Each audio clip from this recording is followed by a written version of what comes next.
कौन सी आइल्स हमें चाहिए अगर हमने ये वीजा अप्लाई करना है। आईटी का लेटर ऑफ स्पॉन्सरशिप लेट मिलता है, हेल्थ केयर का लेटर ऑफ स्पॉन्सरशिप अगर हम यहाँ पे आके अपनी जॉब चेंज कर ले, अपनी कंपनी। इंग्लिश रिक्वायरमेंट का क्वेश्चन सबसे ज्यादा पूछ। Hello guys, welcome once again you me and England live. स्वागत है आपका एक और वीडियो में।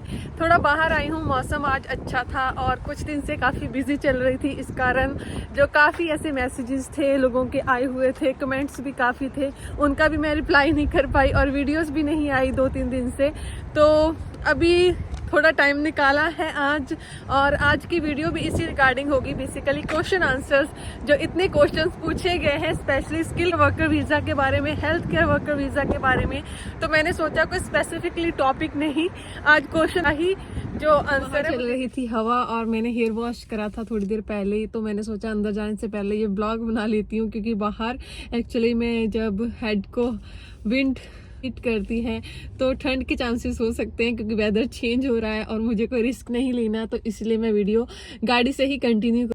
तो आज की वीडियो बेसिकली क्वेश्चन आंसर के बारे में है, जैसे मैंने पहले ही बता दिया है, स्पेशल केयर वर्कर वीजा के बारे में, जो भी मोस्टली क्वेश्चन मुझसे पूछे जाते हैं कमेंट्स में, इनबॉक्स में। काफी टाइप्स के क्वेश्चन हो गए इसमें, रिक्वायरमेंट से लेके कॉस्ट की डेट तक ईच एंड एवरीथिंग हम कवर करने की ट्राई करेंगे। उससे पहले अगर आप मेरे चैनल पे नए हैं तो आप मुझे सब्सक्राइब कर सकते हैं for more informative video specially about UK life, UK visas. अगर आप यूके में आ चुके हैं तब भी ये चैनल आपके लिए हेल्पफुल होगा, और अगर आप आने का प्लान कर रहे हैं देन डेफिनेटली काफी जो ऐसी वीडियोज हैं जो आपकी किसी न किसी वे में हेल्प करेगी। तो please subscribe guys if you are new at my channel. तो स्टार्ट करते हैं आज की वीडियो। तो सबसे पहले मैं बात करूंगी जो सबसे ज्यादा क्वेश्चन मुझसे पूछा जाता है, जो एक मेन रिक्वायरमेंट भी होती है इस वीजा की, कॉस्ट सर्टिफिकेट ऑफ स्पॉन्सरशिप। उसके बारे में काफी क्वेश्चन पुट करे जाते हैं कि कितने टाइम में सर्टिफिकेट ऑफ स्पॉन्सरशिप हमें मिल जाएगा। तो मैंने काफी पहले भी बताया हुआ है कि जो 1 वर्किंग डे होता है वो होता है एक्चुअली कॉस्ट की प्रोसेसिंग का टाइम। आपको सेम डे भी कॉस्ट मिल सकता है और आपको आफ्टर 1 डे भी मिल सकता है। बहुत ही रेयर चांसेस होते हैं कि अगर तो आपकी एप्लीकेशन में कोई प्रॉब्लम हो, कुछ भी हो, देन आपके सर्टिफिकेट ऑफ स्पॉन्सरशिप में ज्यादा टाइम लग सकता है। अदरवाइज यूकेबीआई का processing time only 1 working day है। और अगर आपका लेटर ऑफ स्पॉन्सरशिप नहीं आ रहा तो आप अपनी कंपनी से बात करें कि इशू क्या है, वो क्वेरी पुट कर सकती हैं फर्दर यूकेबीआई को, बिकॉज आपकी कंपनी आपके लिए लेटर ऑफ स्पॉन्सरशिप अप्लाई करती है। तो इसके साथ मिलता जुलता ही एक और क्वेश्चन किसी ने पुट करा था कि अगर हम आईटी में अप्लाई करते हैं तो क्या आईटी का लेटर ऑफ स्पॉन्सरशिप लेट मिलता है, हेल्थ केयर का लेटर ऑफ स्पॉन्सरशिप जल्दी मिलता है। तो ऐसा कोई रूल नहीं है कि आईटी का लेटर ऑफ स्पॉन्सरशिप लेट मिलेगा और अगर आप हेल्थ केयर में अप्लाई कर रहे हो तो उसका लेटर ऑफ स्पॉन्सरशिप जल्दी मिलेगा। बेसिकली हर किसी के लिए सेम टाइम है, सेम टाइम में लेटर ऑफ स्पॉन्सरशिप मिलता है।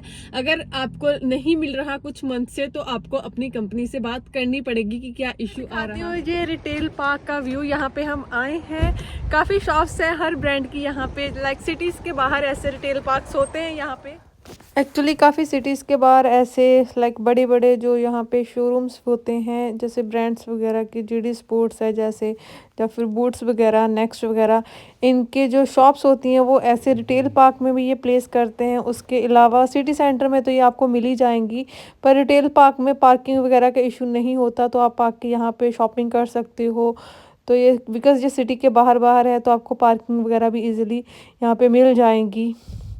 तो यहाँ पे भी जिस जगह हम आए हैं वहाँ पे भी हर तरह के लाइक शॉप्स अवेलेबल हैं। उसके अलावा खाने के लिए भी यहाँ पे एक साइड पे डिफरेंट रेस्टोरेंट्स लाइक वो मॉरिसन्स हैं शॉपिंग के लिए। उसके अलावा मैकडोनल्ड, सबवे, ग्रेग्स वगैरह हर चीज़ आपको यहाँ पे मिलेगी। ये बोर्ड दिख रहे हो आप, कौन से रेस्टोरेंट्स वगैरह यहाँ पे हैं।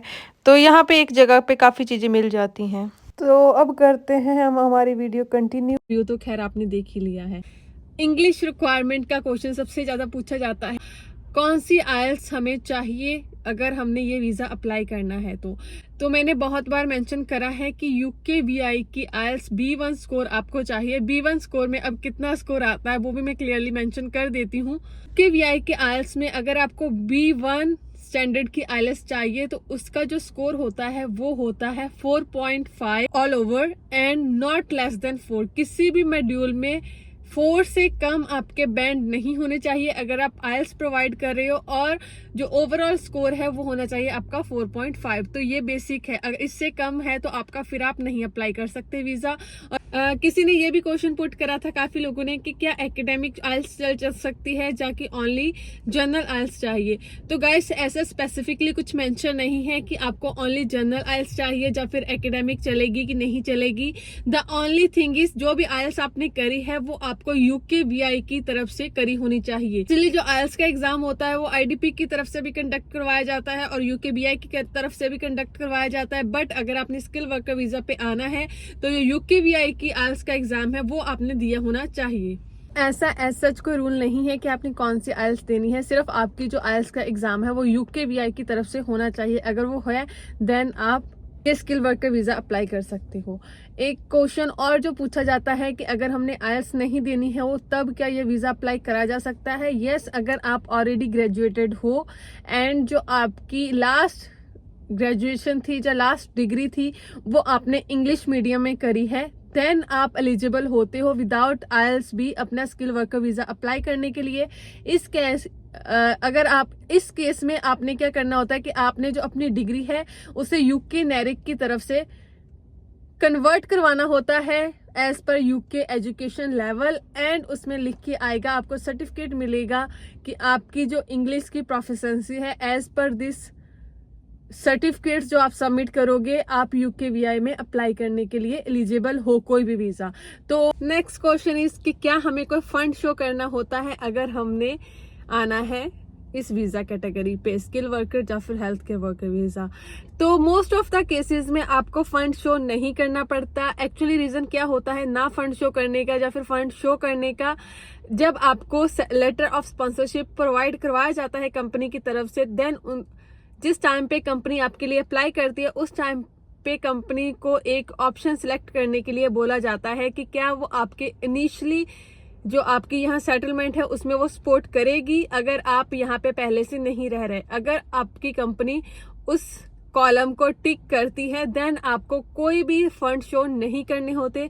इन केस आपकी कंपनी उसे टिक नहीं करती उस सिनेरियो में आपको 1200 समथिंग जो फंड होता है यहाँ का वो आपको शो करना पड़ेगा। 1270 होता है आई थिंक, वो आपको शो करना पड़ता है अपने अकाउंट में 28 डेज पुराना फंड। किसी ने ये क्वेश्चन भी पुट करा था कि क्या हमें मेडिकल करवाना पड़ेगा स्किल वर्कर वीजा में। यस, आपको UK में अगर आपने किसी भी लॉन्ग टर्म वीजा पे यहाँ पे स्विच करना है देन आपको UK का मेडिकल करवाना पड़ता है। बेसिकली वो TB टेस्ट होता है और उसके चार्जेस भी इतने ज्यादा नहीं होते। तो आप जिस भी एरिया में रह रहे हैं, हर कंट्रीज में, हर सिटीज में, हर कंट्रीज की काफी सेंटर्स अब ओपन हो चुके हैं UKVI के TB टेस्ट के लिए। आप उसे बुक करके डॉक्टर के पास जाके वो TB टेस्ट करवा सकते हैं। एक जो क्वेश्चन बार बार पुट करा जाता है मुझसे, वो करा जाता है specially health care worker visa में कि अगर हम यहाँ पे आके अपनी जॉब चेंज कर ले, अपनी कंपनी चेंज कर ले तो उसका क्या प्रोसेस होता है।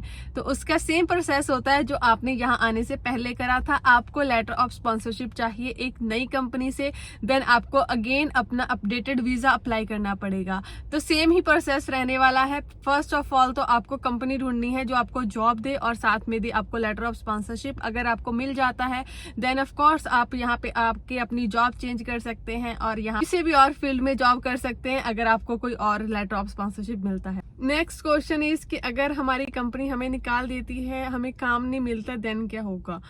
तो अगर तो आपकी कंपनी आपको निकाल देती है देन आपके पास टाइम होगा 60 डेज का, अगेन कोई और कंपनी ढूंढ के अगेन लेटर ऑफ स्पॉन्सरशिप लेके अगेन वीजा अप्लाई करने का। और जो सेकंड थिंग है, अगर आपको काम नहीं मिलता देन आपको बात करनी पड़ेगी अपनी कंपनी के साथ। और अगर इसका वर्स्ट केस सिनेरियो ये होगा कि इस जो वीजा है स्किल वर्कर वीजा, इसमें एक पर्टिकुलर सैलरी आपको मिलनी चाहिए ईयरली।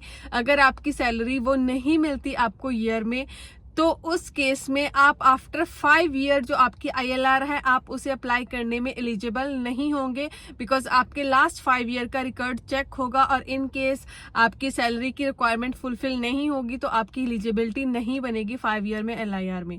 तो ये होता है बेसिकली बैड पार्ट। अगर आपको ये पूरी जॉब नहीं मिलती तो ऑफकोर्स आपको सैलरी भी नहीं मिलेगी। इंटरव्यूज क्या आती हैं, बहुत रेयर केस में बहुत रेयर लोगों की स्किल वर्कर वीजा के लिए इंटरव्यू आ रही है एम्बेसी की। स्टिल आपको जो प्रेपरेशन है वो कर लेनी चाहिए। बहुत रेयर है कि किसी की इंटरव्यू आ रही है, 0.01% लोगों की इंटरव्यू आ रही है, बट यस आ सकती है। ऐसा नहीं है कि अगर आप यूके का कोई भी वीजा अप्लाई करो तो ऑफकोर्स आपको कभी भी इंटरव्यू आ सकती है, वो कभी भी फिक्स नहीं होता, बट बहुत रेयर लोगों की आती है।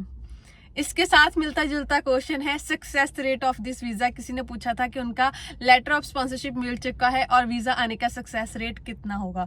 तो इस टाइम पे 99% लोगों के वीजा लग रहे हैं, स्पेशली स्किल वर्कर वीजा में, फिर चाहे वो हेल्थ केयर वर्कर वीजा में। तो जो रिजेक्शन रेट है वो बहुत ही कम है। स्पेशली यूके के रिजेक्शन रेट का रीजन होता है फंड्स। तो इस वीजा में इतनी फंड्स का कोई इशू नहीं है। अगर आपको लेटर ऑफ स्पॉन्सरशिप मिल चुका है देन ऑफकोर्स आपके वीजा के जो सक्सेस रेट है वो क्वाइट हाई होंगे, अगर आपका लेटर ऑफ स्पॉन्सरशिप फेक नहीं है देन। तो गाइस ये थी आज की video specially about skill care worker and health care worker visa queries. Hopefully आपके काफी जो डाउट्स थे वो क्लियर हो गए होंगे। स्टिल अगर आपके कोई डाउट है तो मुझे कमेंट सेक्शन में मेंशन कर सकते हैं। इसके अलावा आप मुझे फॉलो कर सकते हैं इंस्टाग्राम पे फॉर शॉर्ट वीडियोस, एंड आप मेरा फेसबुक का ग्रुप भी ज्वाइन कर सकते हैं फॉर कम्युनिकेट अदर पीपल। तो मिलते हैं नेक्स्ट वीडियो में। Till then bye, keep subscribing, bye bye.